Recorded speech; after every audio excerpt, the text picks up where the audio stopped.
J'ai commencé l'apiculture, on m'a offert une ruche vide, donc il a fallu la remplir.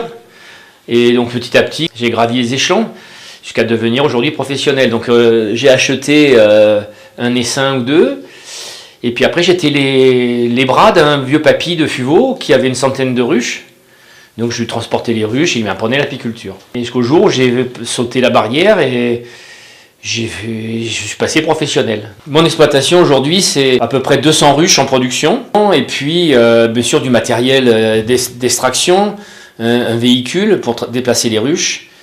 Et puis beaucoup de temps pour arriver à s'occuper de tout ça, quoi. Donc là, on est dans une période maintenant où, dans la saison, on va porter les ruches sur les différents lieux de butinage. On a commencé déjà, on a déjà fait 3 transhumances sur la Bruyère Blanche, dans les massifs des Morts.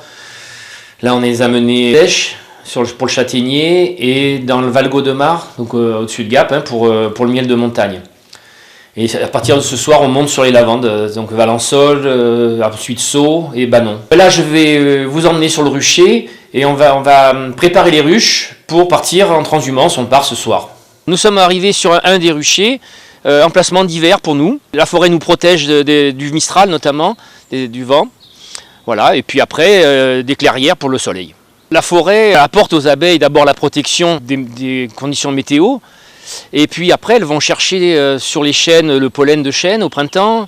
Elles vont chercher la propolis, qui est une matière antiseptique de la ruche. Après, dans la forêt, on va chercher plutôt des fleurs basses, le thym, le romarin, tout ce qui est buisson. Après, au niveau des arbres, en forêt, ici, c'est des forêts de pins et de chênes, quoi. Voilà, essentiellement. Ici, dans cette colline provençale typique, on fait un miel qui est un miel toute fleur, thym, romarin. Badass, c'est le thym blanc. C'est un peu le type de miel qu'on va faire là, à cet endroit-là. Donc c'est un miel qu'on peut mettre en IGP, donc identification géographique protégée. On pourrait le mettre en label rouge. Et le miel toute fleur de Provence peut être label rouge. On a un peu un souci avec le débroussaillement, c'est que nous, en Provence, on ne sait plus trop où mettre nos ruches. C'est-à-dire que quand passent les broyeurs, après l'abattage des arbres, ils nous laissent une colline dévastée.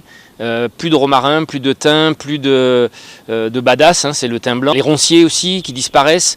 Donc tout ça, c'est handicapant pour nous. Les problèmes sur l'abeille, c'est des problèmes de pesticides.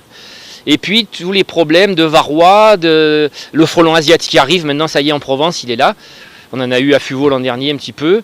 Donc on ne sent pas l'impact encore du frelon, mais il va arriver. Pour ma profession, il y a encore de l'espoir. Le seul problème qu'on a aujourd'hui, c'est pas de vendre, donc c'est un bon signe, c'est de produire. Donc c'est la difficulté de l'apiculteur, il faut arriver à produire du miel. Donc avec des soucis météo, changement climatique, et puis tout ce qu'on entend, c'est-à-dire la pression sur l'abeille elle-même, c'est un métier qui a encore de l'avenir.